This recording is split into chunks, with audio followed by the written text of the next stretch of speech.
Assalamualaikum warahmatullahi wabarakatuh. Pemirsa, kita sudah masuk ke dalam bulan suci Ramadan. Di bulan yang mulia ini, umat Islam berbondong-bondong untuk melakukan kebaikan, untuk bisa mendekatkan diri, mencapai iman dan juga takwa terhadap Allah Subhanahu wa Ta'ala. Di sini, di Masjid Istiqlal Jakarta merupakan salah satu lokasi yang setiap bulan Ramadan selalu ramai didatangi oleh umat Islam, bukan hanya dari Jakarta saja, namun juga dari seluruh Indonesia, untuk bisa beribadah, terutama untuk melakukan itikaf di dalam Masjid Istiqlal. Dan kami saat ini sudah bergabung bersama dengan Imam Besar Masjid Istiqlal, ada Profesor Nasaruddin Umar bergabung bersama kami. Assalamualaikum. Terima kasih Prof sudah. Waalaikumsalam warahmatullahi wabarakatuh. Waalaikumsalam. Prof, kita sudah masuk dalam bulan Ramadan kali ini. Tentunya di bulan Ramadan ini ada ibadah-ibadah yang dilakukan, termasuk ibadah iktikaf. Bagaimana rencana iktikaf di Istiqlal kali ini, dan sebenarnya apa sih makna dari iktikaf ini, Prof Nasar? Baik, insya Allah nanti ada semacam rindu dendam. Setelah 2 tahun berturut-turut jamaah tidak bisa mengunjungi Masjid Istiqlal, ya kan?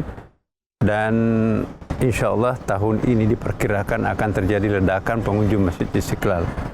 Karena baru saja selesai penyempurnaan renovasinya, kemudian juga fasilitasnya juga sudah lengkap. Jadi insya Allah itikaf ini pun juga kita mengantisipasi. Hari-hari biasa saja sebelum direnovasi, itu sampai lantai ke-5 ini. Jadi bisa sampai 200.000 orang. Nah apalagi nanti ini.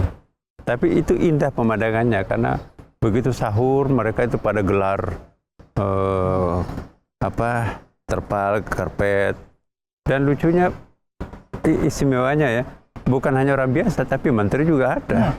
Dengan keluarganya, makan bersama pembantunya. Pak, jadi sesekali pembantu makan bareng dalam satu majelis meja, satu karpet bersama. Itu di bawah pohon Masjid Istiqlal. Ada lagi di emper-emper Masjid Istiqlal, sahuran. Jadi indah sekali ya. Mereka sambil itikaf. Jadi itikaf itu nanti biasanya kita lakukan 10 terakhir Ramadan itu. 10 terakhir Ramadan itu mereka akan datang ya, mulai salat tarawih.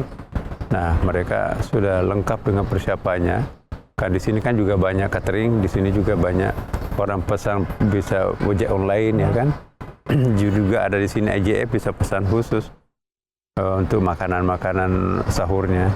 Dan kita juga untuk yang tidak mampu kita siapkan sedikit ya persiapan nasi box bagi mereka yang tidak punya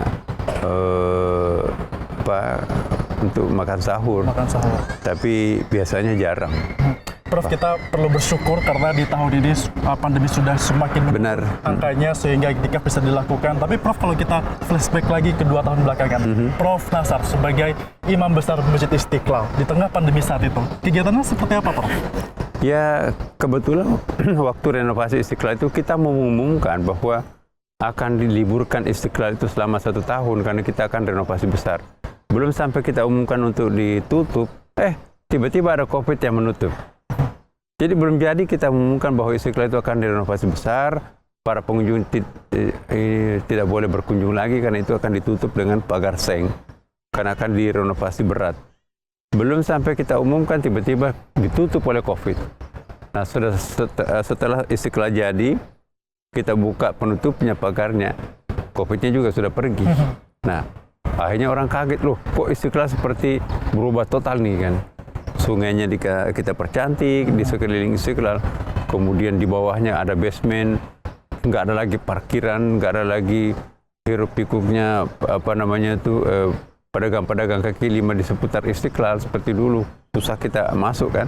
Nah sekarang ini alhamdulillah bersih karena kita lokalisir tempatnya, mereka itu sudah bagus. Sudah bagus, dan juga tentunya renovasi sudah selesai dilakukan. Tapi yang paling menarik dari renovasi ini sebenarnya ada satu, Prof, yang menarik perhatian saya, yakni adalah terowongan. Itu jadi ikon itu. Antara Istiqlal dengan katedral. Ini juga simbol toleransi. Ya, benar. Sebenarnya maknanya seperti apa, Prof? Jadi memang waktu kita usulkan dulu itu ya, masih banyak orang nggak ngerti ya, tapi kita yakinkan bahwa yang kita bikin ini bukan hanya lubang yang menghubungkan 2 ke rumah ibadah, tapi di situ juga di lubang itu ada semacam ilmu ya kan, ada lambang, ada toleransi di situ. Maka itu nanti sekarang sedang didandani ya, itu nanti akan ada ornamen-ornamen toleransi melambangkan bahwa Indonesia itu adalah Bhinneka Tunggal Ika. Dan ini Istiqlal, di seberangnya itu ada katedral. Dan kita seringkali melakukan perjumpaan lintas agama di terowongan itu. Nah, ini sekarang menjadi viral internasional. Ternyata hanya Masjid Istiqlal punya konsep terowongan seperti ini di seluruh dunia. Maka itu banyak sekali tamu-tamu negara itu langsung berkunjung juga ke Istiqlal karena itu tadi ikon itu. Mereka sangat surprise ya karena mereka bisa menyaksikan betapa indahnya Indonesia ini. Agama-agama yang berbeda bisa sangat akrab satu sama lain. Join tempat parkir ya kan. Kemudian join kuliner. Kemudian juga join tempat-tempat rekreasi. Jadi kita bersyukur ya Pak Jokowi memberikan dana untuk renovasi masjid termasuk memperbaiki sungai, membangun fasilitas-fasilitasnya. Nah, sampai masjid ini menjadi objek wisata religi yang paling besar. Objek wisata religi yang paling besar ini tentunya di bulan Ramadan ini akan disambut Insya Allah oleh masyarakat dan juga pengunjung yang menuju ke Istiqlal. Prof, mungkin ada pesan yang ingin disampaikan kepada seluruh umat Muslim di Indonesia menyambut Ramadan tahun ini. Baik, kami ucapkan selamat datang kepada para pemirsa. Mari kita berkunjung kepada masjid kebanggaan kita, Masjid Istiqlal terbesar ketiga setelah Makkah Madinah. Kemudian juga kita mendapatkan banyak award ya, international award ini bahwa masjid yang paling hijau ya di dunia sekarang ini, rumah ibadah ya. Kita mendapatkan penghargaan dari World Bank Bank Dunia di Washington DC. Kita menghemat energi sampai 28% karena menggunakan solar system melalui wakaf energi. Jadi wakaf itu bukannya tanah tapi wakaf energi. Kemudian satu tetes pun air Istiqlal itu tidak ada yang terbuang percuma, ditampung dalam suatu bak yang besar, lalu direcycle, itu bisa diminum. Nah, kemudian juga selebihnya itu tanam di pori-pori tanah kita kan. Kotoran manusia di sini di toiletnya itu juga tidak ada yang terbuang, tapi di pabrik menjadi energi lagi kan. Sampah-sampah pun juga itu di pabrik itu menjadi menjadi barang berguna semuanya kan. Plastiknya itu dipres tapi juga bernilai ekonomi.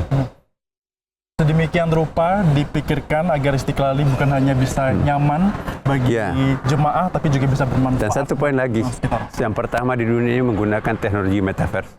Metaverse itu adalah suatu teknologi yang sangat canggih sekarang ini. Satu-satunya masjid di dunia ini menggunakan teknologi metaverse. Saya kira di Indonesia pun juga baru Telkom dan beberapa menggunakan konsep di Metanesia itu kan Istiqlal yang the best.